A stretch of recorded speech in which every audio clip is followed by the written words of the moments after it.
Today, we're making some steamed mussels inspired by one of my favorite restaurants in the world, Jitlada in Los Angeles. If you're ever in LA, please do go. They are incredible. Now, I'm not going to pretend that I actually know their secret recipe, but having had it so many times, we've narrowed it to a few ingredients. So, very simple. First, the mussels have been washed very thoroughly and they've been sitting in salted water for half an hour, or until when you lift them out, you don't see any sand at the bottom. For certain mussels, make sure you remove the beard, otherwise you're going to get a mouthful of unpleasantness. So they're good to go. Now we just need to prepare a few ingredients. First, lemongrass, which really is the star of the show. To help them release their flavors, we want to bruise them a bit, however you like. You can use a hammer, you can use the back of a knife. And this would help them release their essential oil to flavor the sauce immediately just by bruising them. You can smell the incredible fragrance that we normally associate with Thai cooking. Now, we can slice. I like them relatively thin so they kind of disintegrate into the sauce, but it's a personal choice. You can keep it whole as well if you want to fish them out later. You should at least double the volume.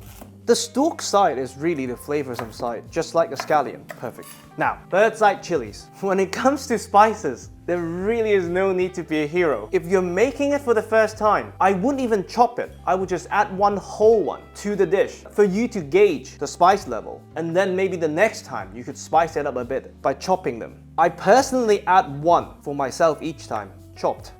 But for your guests who are more adventurous when it comes to spicy food, aka my missus, what I like to do is I like to mix some chopped chilies with some fish sauce to serve on the side. So people who want that extra oomph could just go for it.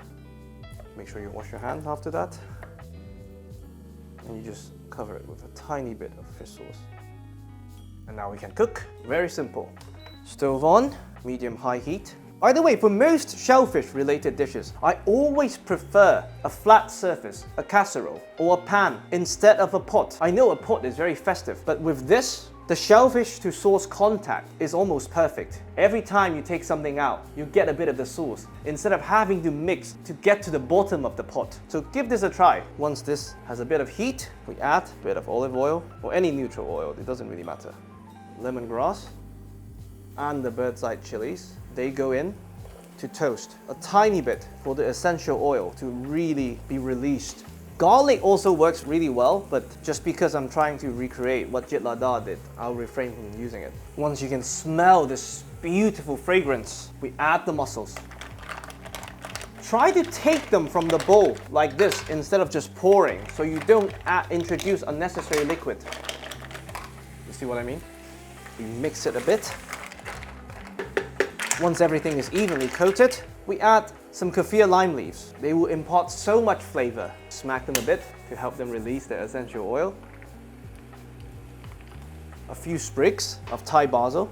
Now, the world's smallest dash of soy sauce, just to impart some umami. And the other star of the show, the Thai fish sauce.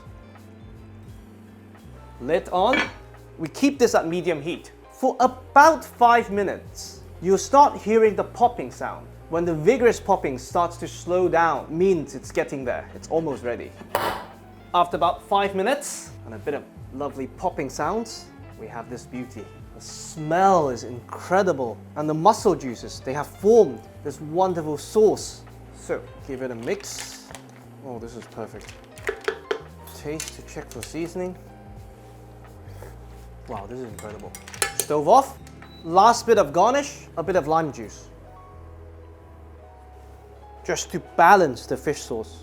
And I always like to add my lime leaves in 2 stages. One to emulsify it with the sauce, but one very last moment.